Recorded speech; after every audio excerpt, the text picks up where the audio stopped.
কাতারের moon tower,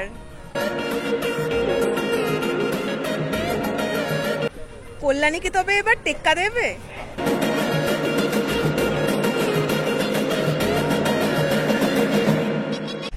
hello বন্ধুরা, Bengali blogger Moumita চ্যানেলের আরও একটি নতুন ব্লগে তোমাদের সকলকে স্বাগত। তো অলরেডি তোমরা টাইটেল আর থাম্বনেল দেখে বুঝতেই পেরে গেছো আমি কোথায় এসেছি। হ্যাঁ, আজ কিন্তু আমি আবার চলে এসেছি জিরাটে।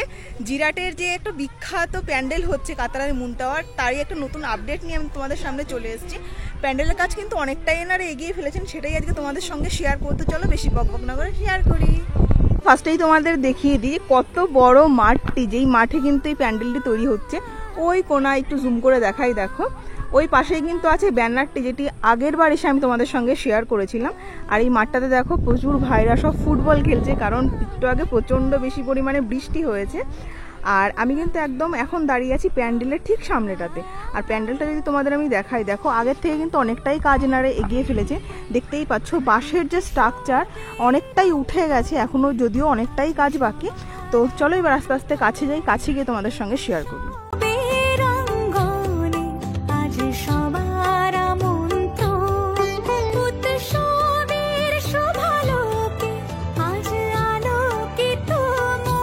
দেখতেই পাচ্ছ বাঁশের কাজ কিন্তু অনেকটাই এনারা এগিয়ে গেছেন, এখনও যদিও আমি দেখতে পাচ্ছি অনেকটাই কাজ বাকি, কারণ মুন টাউনের যে স্ট্রাকচারটা সেটাই কিন্তু এখন অবধি হয়ে ওঠেনি।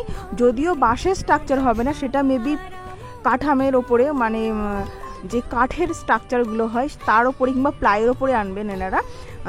তবুও আমি কনফার্মেশন জানানোর জন্য অবশ্যই তো ক্লাব মেম্বার কারোর সঙ্গে যদি আমি কথা বলতে পারি, অবশ্যই তোমাদের সঙ্গে সেটা শেয়ার করব। তো চলো এবার আস্তে আস্তে সামনের দিকে যাই।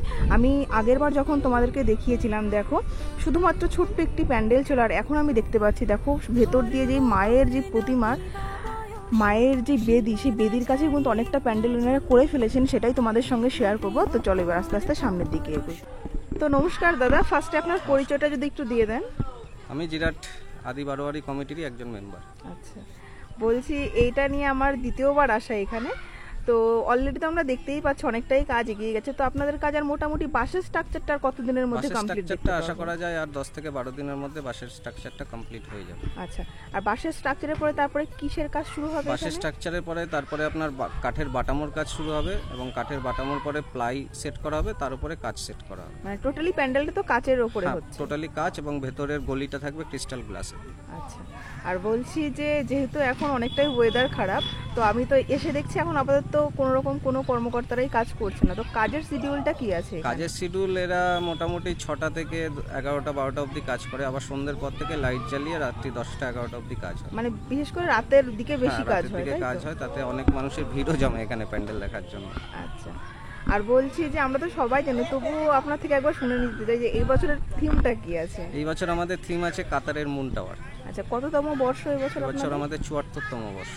আচ্ছা, আর বলছি যে প্যান্ডেল তো আমরা জানতেই পেরে গেলাম যে কাচের ওপরে খুব সুন্দর একটি প্যান্ডেল হচ্ছে, আর প্রতিমার উপরে কোনো চমক থাকছে কি? প্রতিমার উপরে আমাদের প্রতি বছরই প্রতিমা মাটির সাজের প্রতিমা হয়, এবং আমাদের যেটা বিশেষ বৈশিষ্ট্য যে দুর্গা ঠাকুরের যে পাশে যে লক্ষ্মী, গণেশ, কার্তিক, সরস্বতীর যে স্থান থাকে, আমাদের এই মণ্ডপে সম্পূর্ণ তাদের স্থানটা থাকে উল্টো, কারণ এটা পূর্ববঙ্গের রীতি, এবং এটা যারা পুজোটা প্রতিষ্ঠা করে এসছে তাদের থেকেই সেই আমল থেকে এখনো অবধি হয়ে আসছে।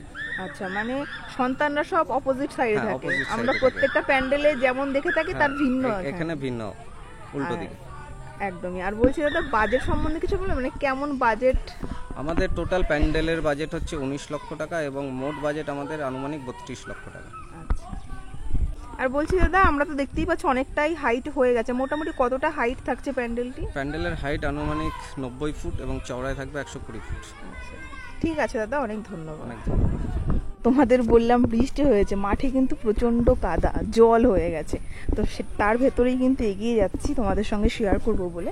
দেখো আগের দিন যেটা দেখিয়েছিলাম তোমাদের, তো বলেছিলাম যে এই রাস্তায় আমি যাচ্ছি, এটাই কিন্তু হবে এন্ট্রি গেট।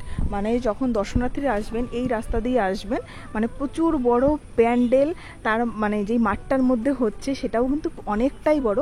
আর মাঠ জুড়ে কিন্তু থাকবে হচ্ছে মেলা, প্রচুর বড় মেলা বসে, তার মাঝখান দিয়ে কিন্তু সব দর্শনার্থীরা মাকে দেখার জন্য এই রাস্তা দিয়েই ঢুকবে। এটা হচ্ছে এন্ট্রি গেট। আমি এখন যে রাস্তা দিয়ে ঢুকছি, তো চলো এবার সামনের দিকে এগোই মায়ের বেদির কাছে। তোমায় তো দেখালামই, আর এখন কিন্তু আমি সেই এন্ট্রি গেটটা দিয়েই ঢুকছি, যেখানে মায়ের বেদি আছে সেখানেই যাব, সেখানেই গিয়ে খুব সুন্দরভাবে তোমাদের সঙ্গে শেয়ার করব। আর আগে যেদিন এসেছিলাম সেদিন কিন্তু এন্ট্রি গেটটা এরকমভাবে স্ট্রাকচারটা এনারা তৈরি করেননি। আজকে কিন্তু আমি দেখতে পাচ্ছি স্ট্রাকচারটা করে ফেলেছেন, যথেষ্ট চওড়া কিন্তু করেছেন, যাতে কোনোরকম কোনো দর্শনার্থী মানে প্রচণ্ড বেশি যখন ভিড় হবে কোনোরকম কোনো প্রবলেমই হবে না, আর কোনোরকম কোনো সিঁড়ির ব্যাপার নেই। দেখতেই পাচ্ছ একদম সমানভাবে চলে এসছে, অনেকটাই কিন্তু চওড়া। আর যখন আসবে তারপরেই কিন্তু এখানে দেখো এতটা স্পেস আছে। তো এই দিক দিয়ে যখন ঢুকবে সামনেই তো দেখতেই পাচ্ছ বেদি আছে, আর এই বেদিতেই থাকবেন কিন্তু মা। আর দাদার মুখ থেকে তো তোমরা শুনতেই পেয়ে গেলে যে মায়ের ওপরে যে চমকটা, বিশেষ করে এখানে তো আগের বারও এসে তোমাদেরকে আমি বলেছিলাম যে মায়ের যে সন্তানরা টোটালি কিন্তু অপোজিট সাইডে থাকে। আর এই হচ্ছে মায়ের বেদি, দেখো যদিও এটা হচ্ছে একদম পার্মানেন্ট বেদি, মানে সবসময় কিন্তু এই বেদির ওপরেই পুজো হয়। এটা একদম এখানকার বেদি, এমন কোনো নয় যে প্যান্ডেলভাবে তৈরি করে বাঁশের স্ট্রাকচার দিয়ে তৈরি হয়, সেরকম কিন্তু নয়। তোমরা দেখতেই পাচ্ছ মায়ের বেদি করা আছে।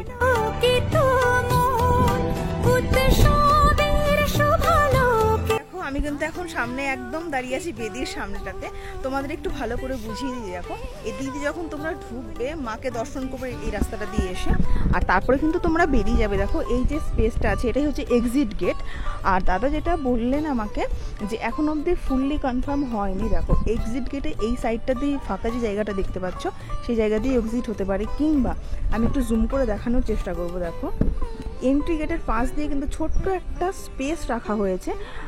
এনাদের এখনও কনফার্ম যেহেতু হয়নি, এনারা নিজেরাও একটু ধন্দে আছেন, এই যে সাইডটা এই সাইড দিয়েও কিন্তু এক্সিট হতে পারে, কিংবা এই যে পাশটা তোমরা দেখতে পাচ্ছ এই পাশ দিয়েও কিন্তু এক্সিট হতে পারে।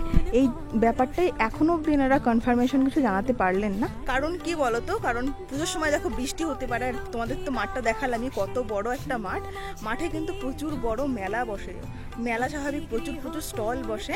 তো এনারা না পুরো মাঠটাকেই বেশ মানে কাঠ দিয়ে কাঠামো অনেকটা উঁচু করে তারপরে বসে, যাতে কাদা হলে কোনো রকম কোনো সমস্যা না হয়। যে কারণে কি বলতো ওনারা এক্সিট গেটটা নিয়ে একটু ধন্দে আছেন, কারণ যদি কাঠামোর ওপরই হয় তাহলে এই সাইডটা টোটালি হচ্ছে কাঠামো করে তারপরে কিন্তু এক্সিট গেট বানাতে হবে।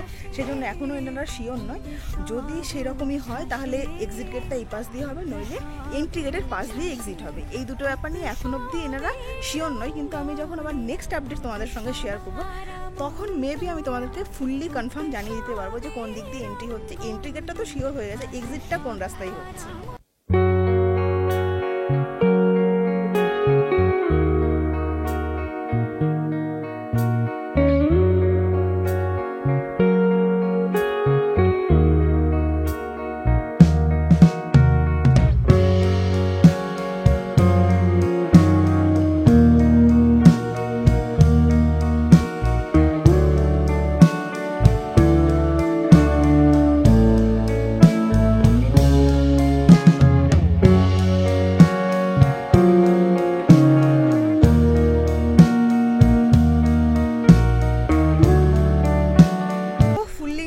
তোমাদের সঙ্গে আমি শেয়ার করলাম। ভিডিওটি কেমন লাগলো অবশ্যই কিন্তু তোমরা কমেন্টে লিখে জানিও।